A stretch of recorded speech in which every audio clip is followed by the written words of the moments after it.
Mister മരുമകൻ എന്ന സിനിമയിലൂടെ പോപ്പുലറായ ഒരു ഡയലോഗുണ്ട്, ക്ഷമ ആട്ടിൻ സൂപ്പിൻ്റെ ഫലം ചെയ്യുമെന്ന്. അത് വളരെ ശരിയാണ്. ജീവിതത്തിൽ ഏറ്റവും അത്യാവശ്യമായ ഒരു കാര്യമാണ് പേഷ്യൻസ് അഥവാ ക്ഷമ, പ്രത്യേകിച്ച് കോച്ചുമാർക്ക്. ഒരു ലൈഫ് കോച്ചിന് ക്ഷമയുടെ മഹത്വം മനസ്സിലാക്കിയാൽ മാത്രമേ അത് മറ്റുള്ളവരിലേക്കും പകർന്നു കൊടുക്കുവാൻ സാധിക്കുകയുള്ളൂ. ക്ഷമിക്കാൻ കഴിയുമ്പോഴാണ് ഒരു വ്യക്തിക്ക് മുന്നോട്ട് നീങ്ങാൻ സാധിക്കുന്നത്. പ്രശ്നങ്ങളും പ്രതിസന്ധികളും അതുണ്ടാക്കിയ ട്രോമറ്റൈസ്ഡ് ഇവൻസും അതിൻ്റെ മെമ്മറീസിനും ഒക്കെ നമുക്ക് ക്ഷമിച്ച് മുന്നോട്ട് പോകാൻ കഴിഞ്ഞാൽ മാത്രമേ നെക്സ്റ്റ് ലെവലിലേക്ക് മൂവ് ചെയ്യാൻ സാധിക്കുകയുള്ളൂ. നമുക്കൊരു പ്രതിസന്ധി അല്ലെങ്കിൽ ഒരു പ്രോബ്ലം ഉണ്ടാകുമ്പോൾ നമ്മൾക്ക് നേരത്തെ ഇതുപോലെ ഉണ്ടായ പഴയ ഓർമ്മകളിൽ സ്റ്റക്കായി നിന്ന് പോയാൽ മുന്നോട്ട് പോകാൻ സാധിക്കില്ല.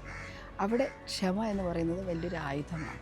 ഒരാളെ ശക്തനാക്കാനുള്ള അല്ലെങ്കിൽ പവർഫുൾ ആക്കാനുള്ള ഏറ്റവും വലിയ ഗുണമെന്ന് പറയുന്നത് പേഷ്യൻസാണ് അല്ലെങ്കിൽ ക്ഷമയാണ്. ക്ഷമിക്കും തോറും നമ്മുടെ മനസ്സിനുള്ളിലുള്ള ഭാരം കുറഞ്ഞു നമുക്ക് ഈസി ആയിട്ട് മുന്നോട്ട് പോകാൻ സാധിക്കും.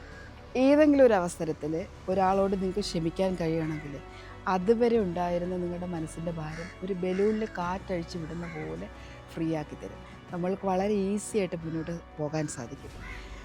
ക്ഷമിക്കാൻ പഠിക്കുക, ക്ഷമിക്കാൻ പഠിപ്പിക്കുക, സമാധാനത്തോടെ മുന്നോട്ട് പോകുക.